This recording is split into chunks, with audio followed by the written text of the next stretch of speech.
Hello friends, this is Nirmal Gupta. Welcome back to my YouTube channel. Friends, आज हम CTET के लिए इम्पोर्टेंट नोट्स डिस्कस करने जा रहे हैं जो कि एनसीईआरटी बेस्ड 7th क्लास की बुक हिस्ट्री से लिए गए हैं और इसमें चैप्टर वाइज हम अध्ययन कर रहे हैं। तो अब फर्स्ट चैप्टर का हम कर चुके हैं। जिन्होंने नहीं किया है वो फर्स्ट पार्ट इसका ज़रूर देखें चैप्टर 1 से। और अब हम पार्ट 2 से इम्पोर्टेंट टॉपिक डिस्कस करेंगे। तो चैप्टर 2 है नए राजा और उनके राज्य।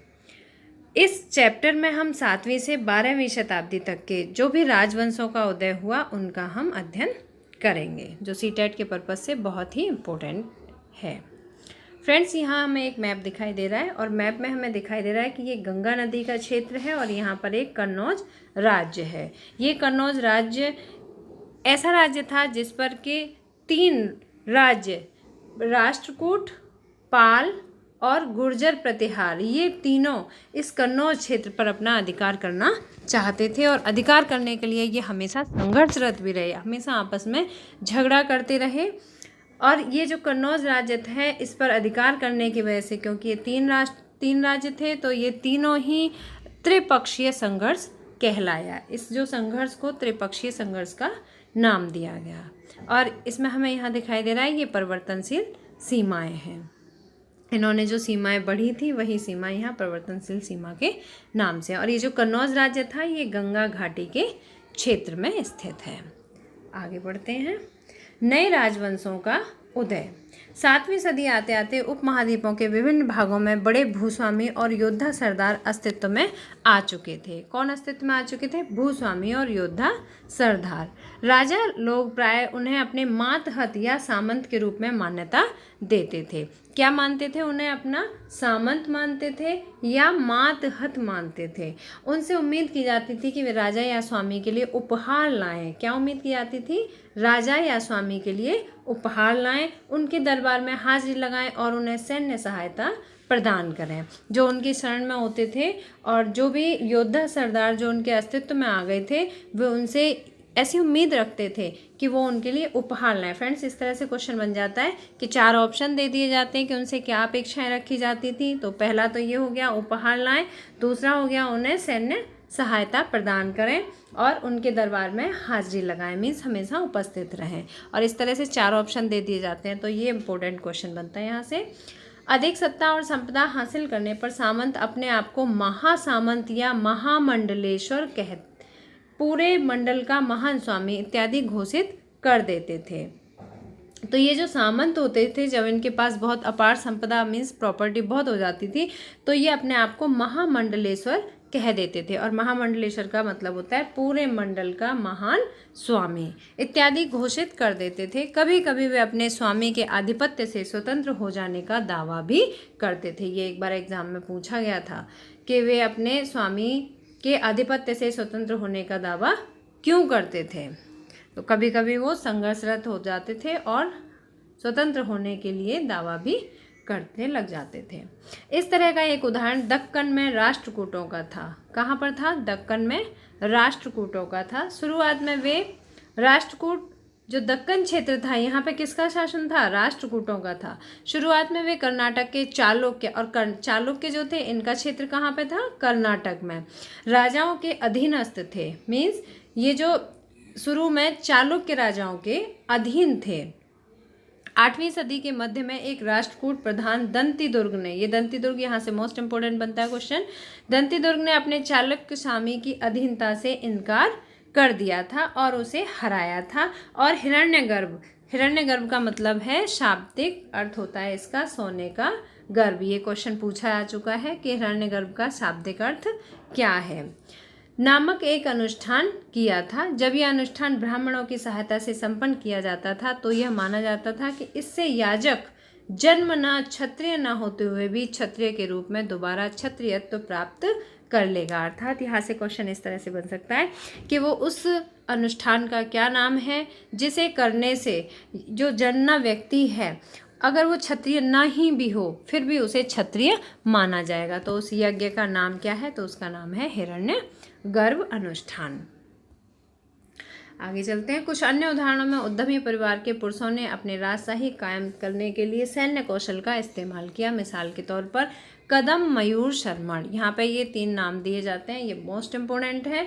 कदम, मयूर, शर्मण, गुर्जर, प्रतिहार, हरिश्चंद्र ब्राह्मण थे। ये कौन थे? गुर्जर, प्रतिहार, हरिश्चंद्र कौन थे? ब्राह्मण थे, लेकिन इन्हें क्षत्रिय माना जाता था, जिन्होंने अपने परंपरागत पेशे को छोड़कर शस्त्र को अपना लिया था। क्रमशः कर्नाटक और राजस्थान में अपने राज्य सफलतापूर्वक स्थापित किए थे। इसका मतलब है जो कदम, मयूर, शर्मण थे, इनका राज्य कहाँ था? कर्नाटक में। और जो प्रतिहार थे, गुर्जर, प्रतिहार, हरिश्चंद्र थे, इनका क्षेत्र राजस्थान में था। और इन्होंने यही अनुष्ठान किया था, हिरण्यगर्भ अनुष्ठान, जिसकी वजह से इन्हें क्षत्रिय मान लिया गया था। राज्यों में प्रशासन। इन नए राजाओं में से कईयों ने महाराजाधिराज, महाराजाधिराज का मतलब होता है राजाओं के राजा। फ्रेंड्स, ये क्वेश्चन भी सीटेट में पूछा गया है। एक बार क्वेश्चन आया था कि राजाओं के राजा, महाराजाधिराज का अर्थ क्या है? राजा है, राजाओं के राजा है, महाराजाओं के राजा है। इस तरह से 4 ऑप्शन दिए गए थे, तो आपने आंसर याद रखना है। महाराजाधिराज कहते हैं राजाओं के राजा को। त्रिभुवन चक्रवर्तित का मतलब होता है 3 भुवनों का स्वामी। ये तो शब्द से ही पता चलता है, त्रिभुवन मतलब 3 भुवनों का स्वामी। और इस तरह की अन्य भारी भरकम उपाधियां धारण की थी, लेकिन इस तरह के दावों के बावजूद वे अपने सामंतों और साथ ही साथ किसान, व्यापारी और ब्राह्मणों के संगठनों के साथ अपनी सत्ता की साझेदारी करते थे। आगे देखते हैं। इन सभी राज्यों में उत्पादकों अर्थात किसान, पशुपालकों और कारीगरों से संसाधन इकट्ठे किए जाते थे। इनको अक्सर अपने उत्पादों का एक हिस्सा त्यागने के लिए मनाया या बाध्य किया जाता था। कभी कभी इस हिस्से को लगान मानकर वसूला जाता था। मीन्स जो ये उत्पादन करते थे उनसे कहा जाता था कि उस उत्पादन में से एक हिस्सा आप त्याग दें, और वहाँ से फिर वसूली भी की जाती थी, क्योंकि प्राप्त करने वाला भूस्वामी होने का दावा करता था। जो कर वसूलते थे और जिनको कर दिया जाता था लगान के रूप में, तो वो अपने आप को भूस्वामी समझते थे। राजस्व व्यापारियों से भी कर लिया जाता था। फ्रेंड्स, ये जो पैराग्राफ है नेक्स्ट, ये मोस्ट इम्पोर्टेंट है। तमिलनाडु में शासन करने वाले चोल वंश के अभिलेखों में विभिन्न किस्म के करों के लिए 400 से ज़्यादा सूचक शब्द मिलते हैं। सबसे अधिक उल्लेखित कर है वेट्टी। यहाँ से कई बार क्वेश्चन पूछा गया है। वेट्टी, वेट्टी कर कौन सा है? जो नगद की बजाय जबरन श्रम के रूप में लिया जाता था। प्रश्न इस तरह से बना था कि नगद के बजाय जो जबरन श्रम के रूप में लिया जाता था, उस कर का नाम क्या था? तो उस कर में 3-4 करों के नाम दिए गए थे, जैसे वेट्टी है, कदमाई है, और इस तरह से। तो चारों में से जो करेक्ट ऑप्शन है वो है वेट्टी।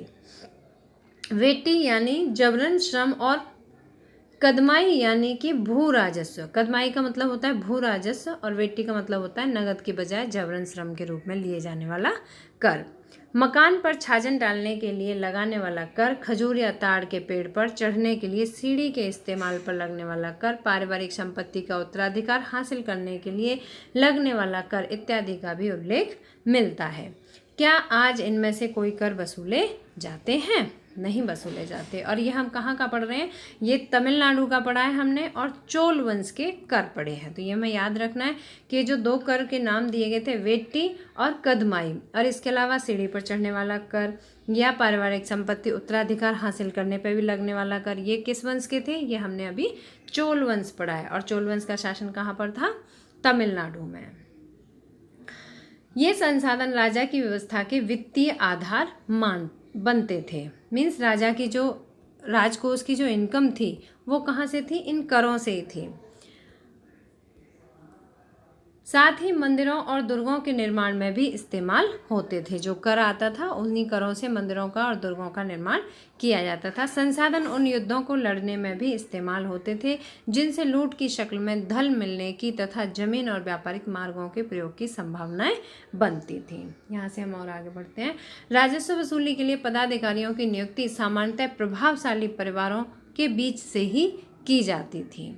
जो पदाधिकारी होते थे वो किन परिवारों से होते थे? जो प्रभावशाली परिवार होते थे वहाँ से होते थे, और उनको कर वसूलने के लिए, राजस्व वसूली करने के लिए नियुक्त किया जाता था। और ये जो उनकी नियुक्ति होती थी ये किस तरह से होती थी? ये परंपरागत वंशानुगत रूप से होती थी। सेना में भी ऐसा ही होता था। सेना कैसी होती थी? सेना में भी वंशानुगत रूप से होता था। जैसे पिता अगर सेना में है तो उनका जो बेटा है वो भी सैनिक ही बनेगा। तो ये हम क्या पढ़ रहे हैं, चोल वंश की प्रथा पढ़ रहे हैं। और चोल वंश कहाँ पे था, उनका शासन तमिलनाडु में।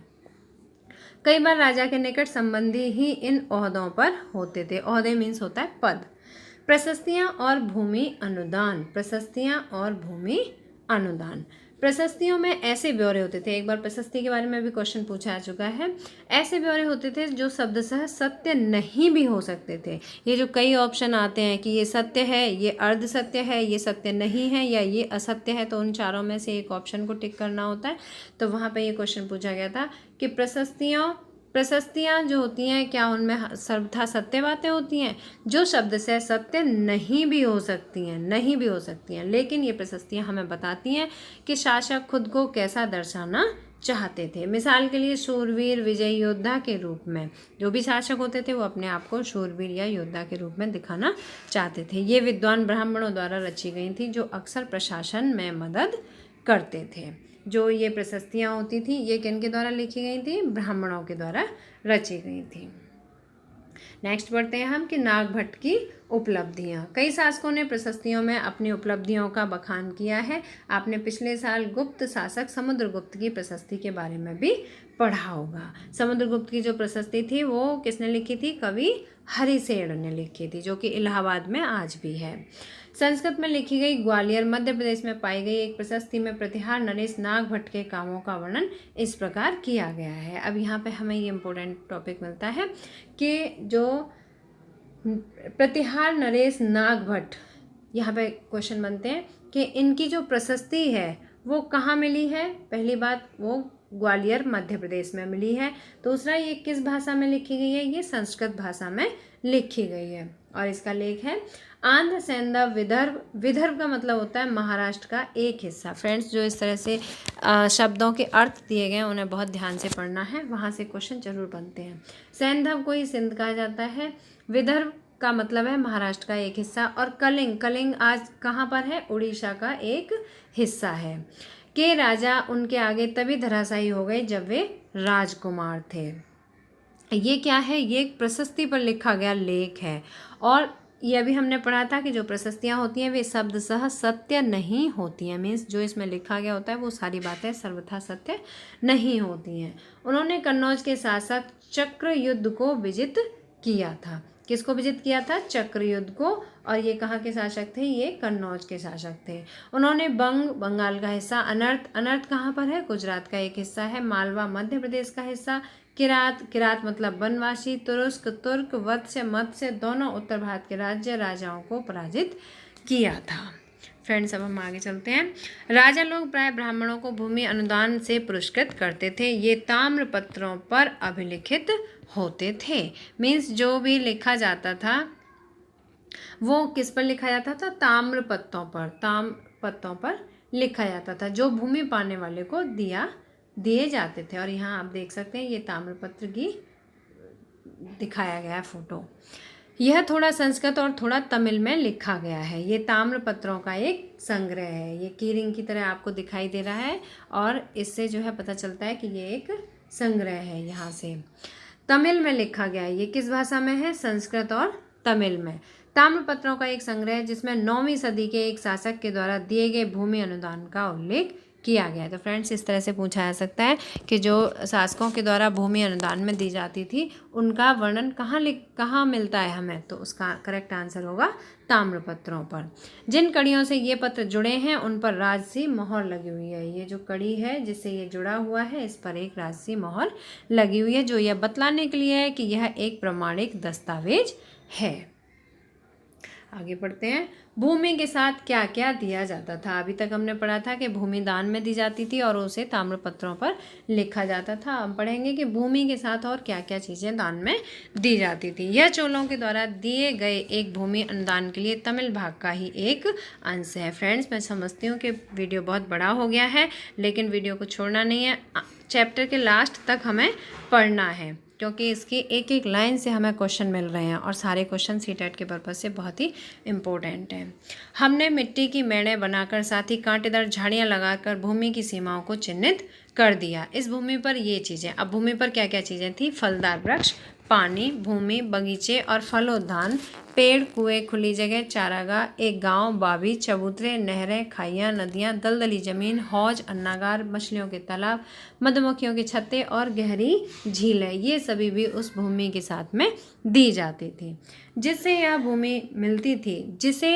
भूमि मिलती है वह इससे कर वसूली कर सकता है। वह न्यायाधिकारियों द्वारा जुर्माने के तौर पर लगाए गए कर वसूल सकता है। मीन्स जैसे न्यायाधिकारी कर लगा के जाते थे वो उसी तरह से कर वसूल सकता था।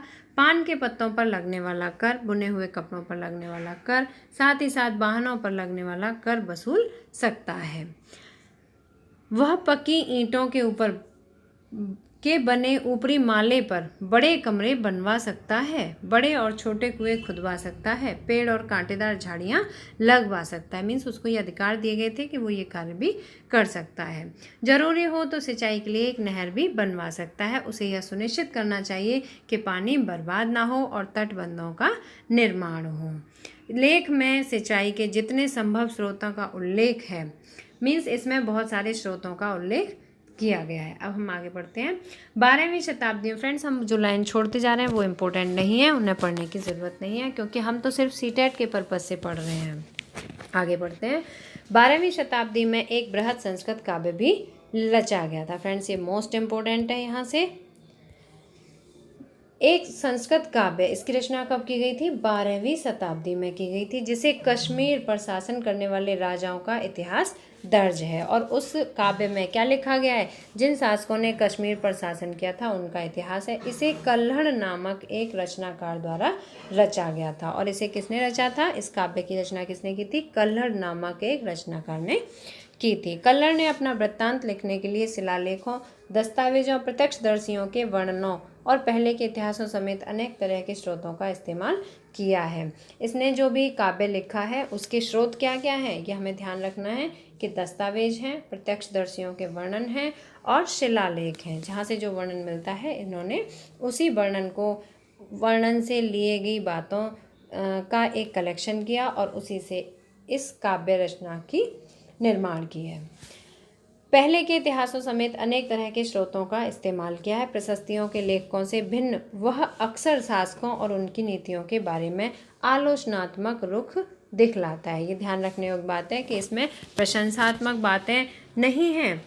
मीन्स जो भी उसमें लिखा है, जो उसे स्रोत मिले हैं, उन स्रोतों से जो भी बातें उसे मिली हैं उनके प्रति इसने अपना आलोचनात्मक रुख दिखलाया है। इसलिए यह 12वीं सदी के लिए एक असाधारण ग्रंथ था। ये एक असाधारण ग्रंथ क्यों माना जाता है? इसके पीछे कई रीजन हो गए। ये क्वेश्चन सीटेट के पर्पज से इम्पोर्टेंट है। पहली बात कि इसमें दस्तावेज, प्रत्यक्षदर्शियों के वर्णन और शिलालेखों का वर्णन यहाँ से स्रोत लिया गया है। और दूसरी बात, इसमें आलोचनात्मक रुख को दिखलाया गया है।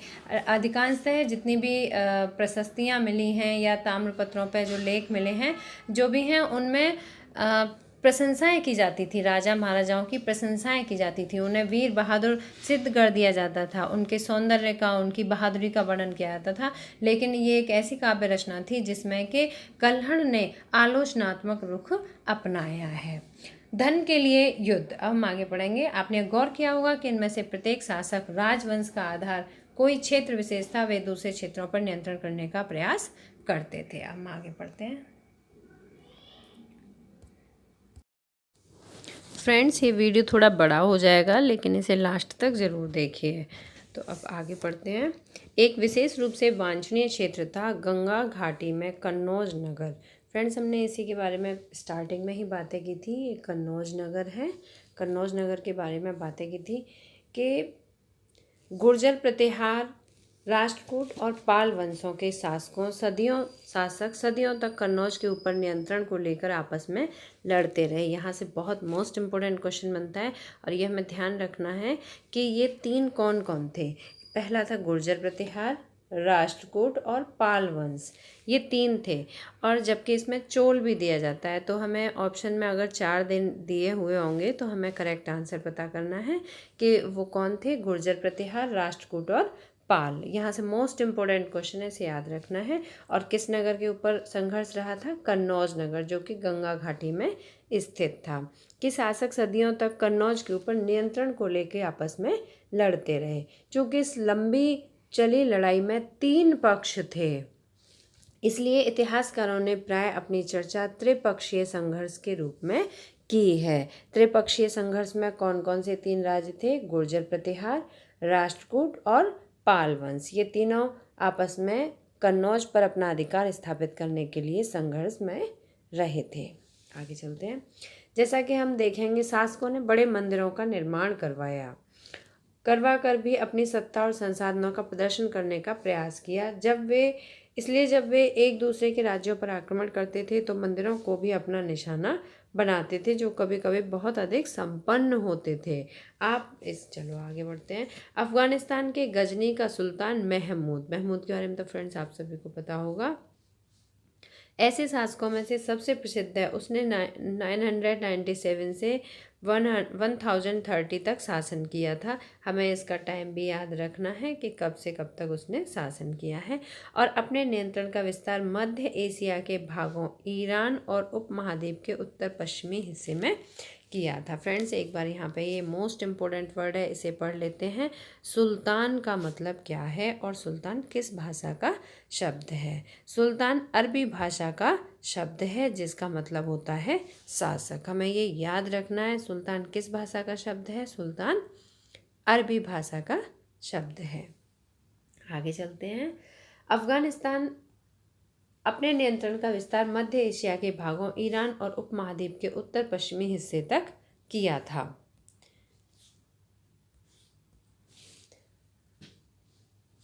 वह लगभग हर साल उपमहाद्वीप पर हमला करता था। उपमहाद्वीप कौन सा था?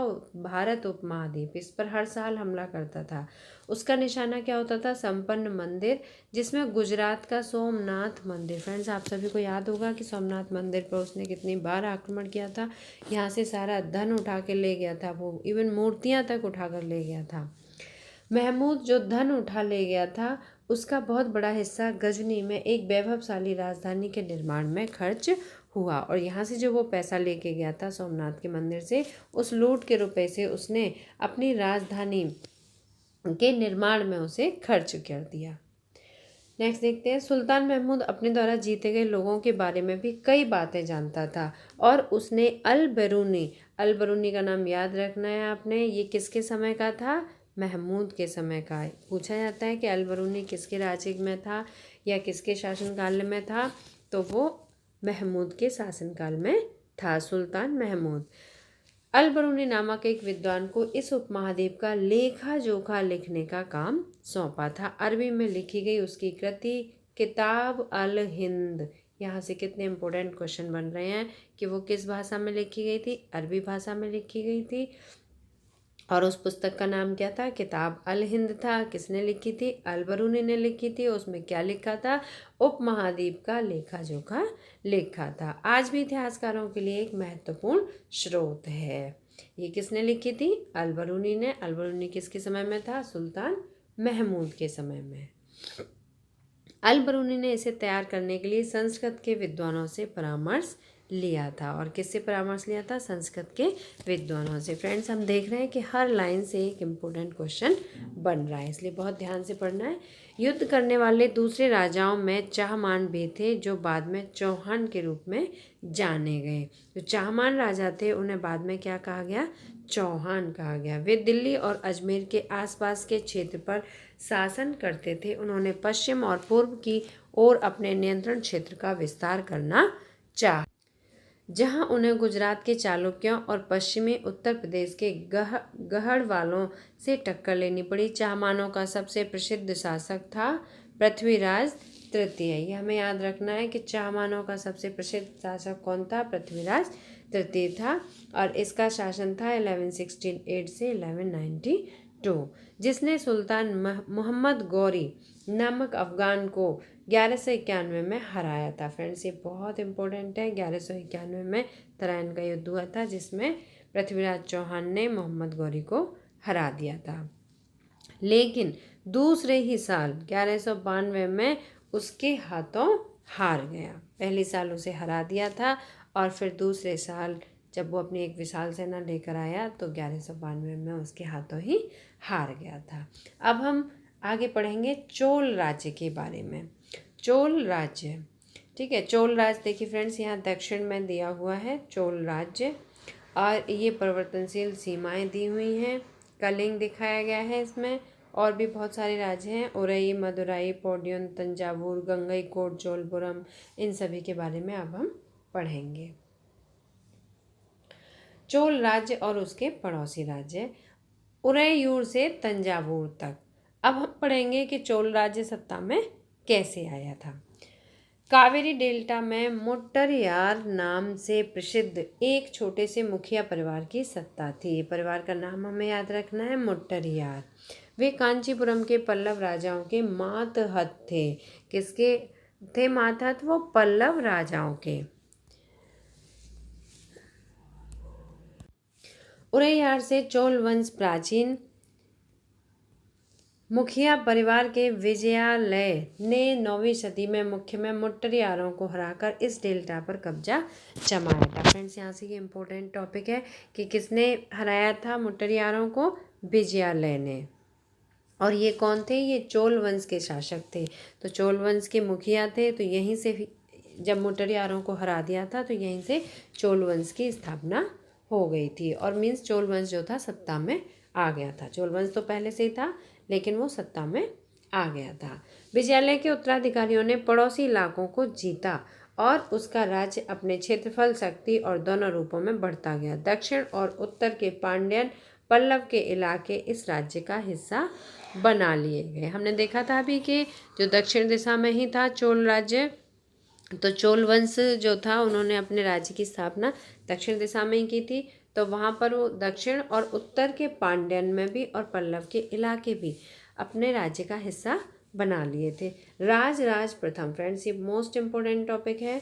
राजराज प्रथम जो कि सबसे शक्तिशाली चोल शासक माना जाता है। अब ये इस तरह से क्वेश्चन दे देंगे कि 4 चोल शासकों के नाम दे दिए और उसमें से जो सबसे शक्तिशाली था वो कौन था? तो वो राजराज प्रथम था। 985 में राजा बना और उसी ने इसमें से ज़्यादातर क्षेत्रों पर अपने नियंत्रण का विस्तार किया। उसने साम्राज्य के प्रशासन का भी पुनर्गठन किया। राजराज के पुत्र राजेंद्र प्रथम ने उसकी नीतियों को जारी रखा। राजराज का पुत्र कौन थे? राजेंद्र प्रथम। और इन्होंने अपने पिता की नीतियों को जारी रखा। उसने गंगा घाटी, श्रीलंका और दक्षिण पूर्व एशिया के देशों पर हमला किया। इन अभियानों के लिए उसने एक जल सेना भी बनाई। फ्रेंड्स, यहाँ से एक मोस्ट इम्पोर्टेंट क्वेश्चन बनता है कि सबसे पहले जल सेना किसने बनाई थी? तो बनाई थी राजराज प्रथम के पुत्र राजेंद्र प्रथम ने, जो कि चोल वंश का शासक था। ये हमें याद रखना है। भव्य मंदिर और कांस्य मूर्ति कला। राजराज और राजेंद्र प्रथम द्वारा बनवाए गए तंजावुर और गंगईकोट चोलपुरम के बड़े मंदिर स्थापत्य और मूर्तिकला की दृष्टि से एक चमत्कार हैं। अब इन्होंने कौन से मंदिरों का निर्माण करवाया था? एक तंजावुर के मंदिर का और एक गंगईकोट चोलपुरम के। ये इंपॉर्टेंट टॉपिक है, यहाँ से याद रखना है। चोल मंदिर अक्सर अपने आसपास विकसित होने वाले बस्तियों के केंद्र बन गए थे। ये शिल्प उत्पादन के केंद्र थे। ये यहाँ से सीटेट में क्वेश्चन पूछा गया है। चोल मंदिर के बारे में 4 टॉपिक दिए गए थे कि कौन सा इसमें से सत्य नहीं है, तो हमें ये पूरा पैराग्राफ ही बहुत अच्छे से लर्न करना है। पहला था चोल मंदिर अक्सर अपने आसपास विकसित होने वाले बस्तियों के केंद्र बन गए थे। दूसरा, ये शिल्प उत्पादन के केंद्र थे। यहाँ से बना था कि शिल्प उत्पादन के केंद्र थे या नहीं थे। और ये मंदिर शासकों और अन्य लोगों द्वारा दी गई भूमि से भी संपन्न हो गए थे। इस भूमि की उपज उन सारे विशेषज्ञों का निर्वाह करने में खर्च होती थी जो मंदिर के आसपास रहते और उनके लिए काम करते थे, जैसे पुरोहित, मालकार, बावर्ची, मेहतर आदि। पुरोहित जो पंडित पुजारी होते हैं, मालाकार, बावर्ची जो खाना बनाते हैं और मेहतर जो साफ सफाई का कार्य करते हैं। आप इसमें यहाँ पिक्चर में देख सकते हैं गंगईकोट चोलपुरम का मंदिर है। छत इस तरह से क्रमशः पतली होती गई। आप देख रहे हैं इसकी छत की डिजाइन, यहाँ से ये पतली होती गई है। उस पर गौर करना है। और ये जो बाहरी दीवारें हैं, ये देख सकते हैं कि सजाने के लिए जो कितनी सुंदर पत्थर पर नक्काशी की गई है और पत्थर पर मूर्तियां भी बनाई गई हैं। आगे चलते हैं। संगीतकार, नर्तक इत्यादि। दूसरे शब्दों में सिर्फ मंदिर सिर्फ पूजा आराधना के स्थान नहीं थे। देखिए एक टॉपिक यहाँ से भी था कि जो मंदिर थे वो केवल पूजा आराधना के स्थान नहीं थे। मंदिर के साथ जुड़े हुए शिल्पों में सबसे विशिष्ट था कांस्य प्रतिमाएं बनाने का कार्य। और क्या कार्य किया जाता था? कांस्य की प्रतिमाएं बनाई जाती थी। चोल कांस्य प्रतिमाएं संसार की सबसे उत्कृष्ट कांस्य प्रतिमाओं में गिनी जाती थी। चोल वंश का सबसे प्रसिद्ध कार्य क्या था? कांस्य की प्रतिमाओं का बनाना। ज़्यादातर प्रतिमाएं तो देवी देवताओं की होती थी, लेकिन कुछ प्रतिमाएं भक्तों की भी बनाई जाती थी। देखिए जो मैंने आपको बताया 4 पॉइंट्स, वो यहीं से थे कि पहला शिल्प कला के केंद्र थे मंदिर, फिर दूसरा कि कांसे की प्रतिमाएं बनाई गई थी, फिर इसके बाद के कुछ भक्तों की भी, देवी देवताओं की होती थी और कुछ भक्तों की भी बनी होती। तो यहाँ कन्फ्यूज़न हो जाता है, क्योंकि देवी देवताओं की प्रतिमाएं तो हम सभी को पता होता है, लेकिन भक्तों की प्रतिमाएं भी चोल वंश में बनाई गई थी। आगे बढ़ते हैं। कृषि एवं सिंचाई। चोलों की कई उपलब्धियां कृषि में हुए विकास के माध्यम से संभव हुई। मानचित्र में देखते हैं। अच्छा आगे चलते हैं। कावेरी नदी, हाँ यहाँ से ये मोस्ट इम्पोर्टेंट है। कावेरी नदी बंगाल की खाड़ी में मिलने से पहले कई छोटी छोटी शाखाओं में बट जाती है। सबसे पहले हमें ये याद रखना है कि जो कावेरी नदी है ये कहाँ जाके गिरती है? बंगाल की खाड़ी में जाके गिरती है। ये शाखाएं बार बार पानी उलीचती हैं, जिससे किनारों पर उपजाऊ मिट्टी जमा हो जाती है। जब पानी, नदी का जो पानी है अपनी सीमाओं को लांघ के आगे निकल जाता है, तो उसके पानी के साथ में उसकी उपजाऊ मिट्टी भी बाहर निकल जाती है। और उससे क्या होता है?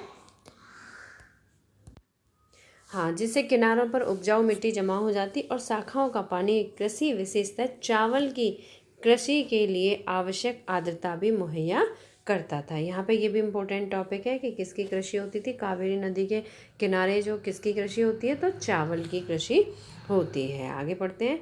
हालांकि तमिलनाडु के दूसरे हिस्से में कृषि पहले से ही विकसित हो चुकी थी, पर 5वीं और 6ठी सदी में आकर ही इस इलाके में बड़े पैमाने पर खेती शुरू हुई। कुछ इलाकों में जंगलों को साफ किया जाना था और कुछ दूसरे इलाकों में जमीन को समतल किया जाना था। डेल्टा क्षेत्रों में बाढ़ को रोकने के लिए तटबंध बनाए जाने थे और पानी को खेतों तक ले जाने के लिए नहरों का निर्माण भी होना था। कई क्षेत्रों में एक साल में 2 फसलें भी उगाई जाती थी। अब आगे देखते हैं। एक चोल कांस्य प्रतिमा। फ्रेंड्स यहाँ पर एक प्रतिमा दी गई है, ये हम सब देख रहे हैं। ये कांस्य प्रतिमा है और ये बहुत ही अद्वितीय उत्कृष्ट कांस्य प्रतिमाओं में गिनी जाती है। ये इसकी नक्काशी और इसके तराशने के तरीके को देख के हमें पता चलता है कि कितनी ही उत्कृष्ट प्रतिमा थी। प्रतिमा इसलिए दिखा रही हूँ जिससे आपको याद रहे कि ये चोल वंश की ही प्रतिमा है। आगे चलते हैं। यहाँ पर देखिए ये कावेरी नदी पे बनाया गया बांध है। ये किस तरह से यहाँ से सिंचाई की जाती थी। यहाँ पढ़ते हैं। 9वीं शताब्दी तमिलनाडु का एक जल द्वार।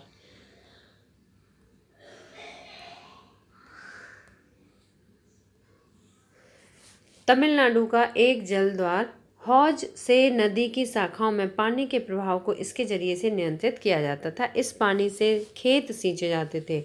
यहाँ पढ़ रहे हैं। और जलद्वार पारंपरिक रूप से एक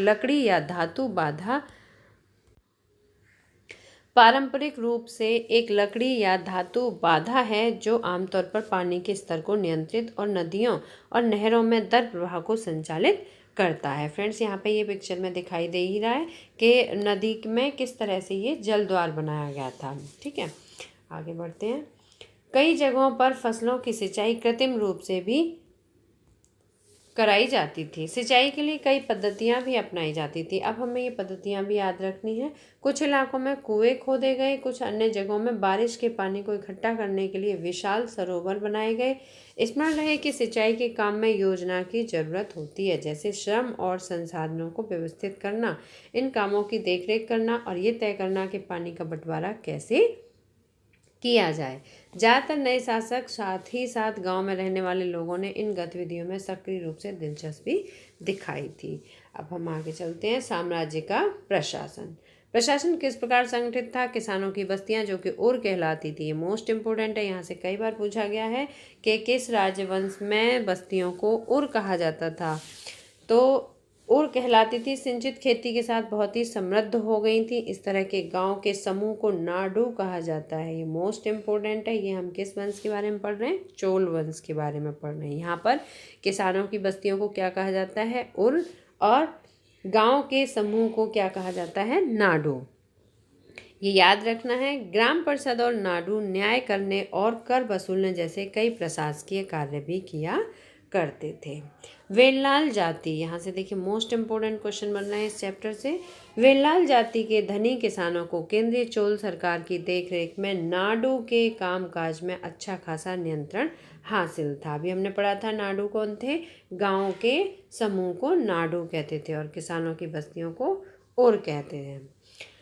उनमें से कई धनी भूस्वामियों को चोल राजाओं ने सम्मान के रूप में मोवेंद वेलन, ये कई बार क्वेश्चन पूछा जा चुका है, मोवेंद वेलन 3 राजाओं को अपनी सेवाएं प्रदान करने वाला वेलन या किसान। पहले तो हमें यही याद रखना है कि वेलन का मतलब क्या होता है? किसान। और मोवेंद वेलन किसे कहते हैं? उस किसान को जो कि 3 राजाओं को अपनी सेवाएं प्रदान कर चुका हो। और अरैयार मीन्स होता है प्रधान, जैसी उपाधियां दी और उन्हें केंद्र में महत्वपूर्ण राजकीय पद सौंपे। फ्रेंड्स, यहाँ से कई सारे इंपॉर्टेंट टॉपिक बनते हैं। इस तरह से पूछ लिया जाता है कि किसानों की बस्ती को क्या कहा जाता था चोल वंश में, तो 4 नाम दे दिए तो हम कंफ्यूज ना हो जाएं, इसलिए हमें कई बार याद रखना है। और अगर हम कंफ्यूज होते हैं तो हमें ये वीडियो फिर दोबारा से भी देखना है, जिससे हमें पता चले कि करेक्ट आंसर क्या है। तो किसानों की बस्तियों को क्या कहते हैं? उर कहते हैं। गांव के समूह को नाडू कहते हैं। और जो किसान को वेलन भी कहा जाता है। और मोवेंद वेलन उन्हें कहते हैं जो 3 राजाओं को अपनी सेवाएं प्रदान करें। और अरैयार क्या था? एक प्रधान, मतलब अरैयार एक उपाधि थी जैसे प्रधान को दी जाती थी। फ्रेंड्स, यहाँ से मोस्ट इम्पोर्टेंट है, यहाँ से कई बार क्वेश्चन बना है, इसमें पढ़ते हैं। भूमि के प्रकार। चोल अभिलेखों में भूमि की विभिन्न कोटियों का उल्लेख मिलता है। पहला है वेलन वगाई, ये भूमि का प्रकार है। ये कौन सी थी? गैर ब्राह्मण किसान स्वामी की भूमि, मीन्स किसान थे लेकिन वो ब्राह्मण नहीं थे, उनकी भूमि को क्या कहा जाता था? वेलन वगाई। अब दूसरा पढ़ते हैं ब्रह्मदेह। ब्रह्मदेह कौन सी? ब्रह्म मीन्स ब्राह्मण को उपहार में दी गई भूमि। नेक्स्ट पढ़ते हैं साला भोग, ये मोस्ट इम्पोर्टेंट है, इसे लर्न कर लीजिए। और फ्रेंड्स, हो सके तो आप नोट भी करते जाइए साथ के साथ। साला भोग किसी विद्यालय के रखरखाव के लिए भूमि। नेक्स्ट देवदान या तिरुमटुकनी, मंदिरों को उपहार में दी गई भूमि। और नेक्स्ट है पल्ली चंदम, जैन संस्थानों को दान में दी गई भूमि। और भूमि का प्रकार हमें किस उसमें मिलता है? चोल वंश का है। और इसका पता हमें कहाँ से चलता है? चोल अभिलेखों से। तो फ्रेंड्स, ये जो भूमि के प्रकार हैं ये आपने बहुत अच्छे से याद रखने हैं। हमने देखा कि ब्राह्मणों को समय समय पर भूमि अनुदान या ब्रह्मदेह प्राप्त हुआ। परिणाम स्वरूप कावेरी घाटी और दक्षिण भारत के दूसरे हिस्सों में ढेरों ब्राह्मण बस्तियां अस्तित्व में आई। इससे आगे बढ़ते हैं।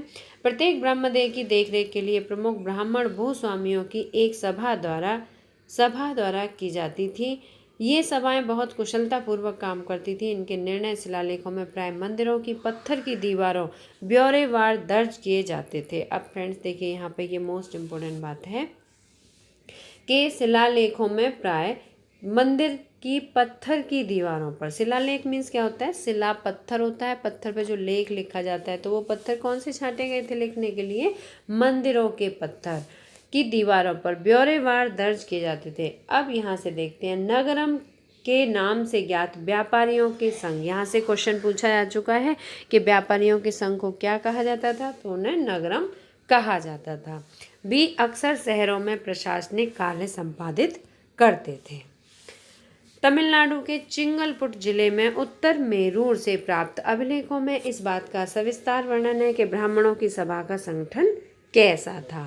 क्योंकि इस चोल वंश में ब्राह्मणों को एक बहुत ही महत्वपूर्ण पद प्रदान किया गया था। और सिंचाई के कामकाज, बाग बगीचों, मंदिरों इत्यादि की देखरेख के लिए सभा में विभिन्न समितियां होती थीं। इनमें सदस्यता के लिए जो लोग योग्य होते थे उनके नाम तालपत्र के छोटे टिकटों पर लिखे जाते थे और मिट्टी के बर्तन में रख दिए जाते थे, और किसी छोटे लड़के को हर समिति के लिए एक के बाद एक टिकट निकालने को कहा जाता था। फ्रेंड्स, मैं इस पूरा इसीलिए पढ़ रही हूँ जिससे कि आपको याद रहे, आप कुछ बोल ना पाएँ। अब आगे चलते हैं। फ्रेंड्स, यहाँ पर वीडियो बहुत बड़ा हो चुका है, लेकिन चैप्टर 2 को हम एक साथ कंप्लीट करेंगे और फिर नेक्स्ट वीडियो में चैप्टर 3 करेंगे। तो इसे और देखते हैं। अभिलेख और लिखित सामग्री। उत्तर मेरूर अभिलेख के अनुसार सभा की सदस्यता, ये मोस्ट इम्पोर्टेंट है, यहाँ से क्वेश्चन बने हैं इसलिए आपने याद रखना है।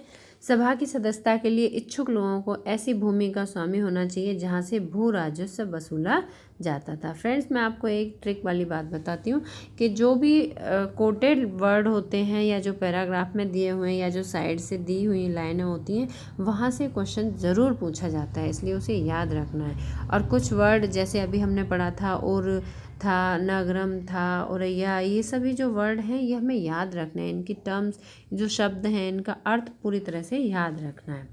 अब हम आगे पढ़ेंगे। ऐसी भूमि का स्वामी होना चाहिए जहाँ से भू राजस्व वसूला जाता है।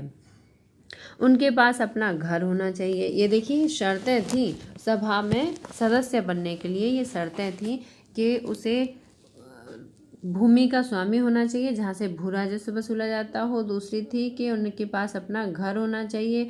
उनकी उम्र 35 से 70 के बीच में होनी चाहिए। उन्हें वेदों का ज्ञान होना चाहिए। और ये जब क्वेश्चन पूछा गया था तो 4 ऑप्शन इसी तरह से बोल दिए गए थे और कि उनमें से कौन सा सही है। तो आपने उम्र का भी ध्यान रखना है। उम्र क्या थी? 35 से 70 के बीच में थी।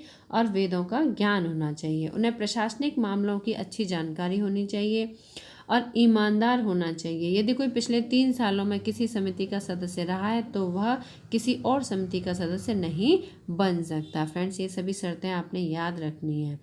जिसने अपने या अपने संबंधियों के खाते जमा नहीं कराए हैं वह चुनाव नहीं लड़ सकता। अभिलेखों में राजा और शक्ति संपन्न पुरुषों के बारे में तो जानकारी मिलती है, लेकिन यह जानना खासा मुश्किल है कि साधारण मर्दों और औरतों का जीवन इन राज्यों में कैसा था। फ्रेंड्स, यहाँ पर बस एक ये चीज़ इम्पोर्टेंट है कि 12वीं सदी की तमिल कृति पेरिया पूर्णम, और तमिल कृति का नाम क्या था? पेरिया पूर्णम। उसका एक उदाहरण है, अडनूर की सरहदों पर फूस की पुरानी छाजनों वाली छोटी छोटी झोंपड़ियों में अट्टा पड़ा पुलैया। फ्रेंड्स, यहाँ से क्वेश्चन कई बार पूछा जा चुका है। पुलैया का शाब्दिक अर्थ, पुलैया का अर्थ क्या है, तो ये याद रखना है। पुलैया एक ऐसा समूह जिसने ब्राह्मण और वेल्लाल प्रतिष्ठित समाज से बाहर मानते थे, अर्थात पुलैया एक अछूत समाज था। और इस पैराग्राफ में कुछ ऐसा इम्पोर्टेंट नहीं है। और पुलैया का जो बहुवचन है वो पुलैयार है। ये 2 शब्द हमें याद रखने और इसका अर्थ याद रखना है कि पुलैया एक ऐसा समाज था जिसे ब्राह्मण और वेल्लाल प्रतिष्ठित समाज से बाहर मानते थे। सो फ्रेंड्स, यहीं पे 2nd चैप्टर से मोस्ट इम्पोर्टेंट टॉपिक समाप्त होते हैं और अब हम 3rd वीडियो के साथ मिलेंगे, चैप्टर 3 के साथ। तब तक के लिए bye bye, good luck to all of you.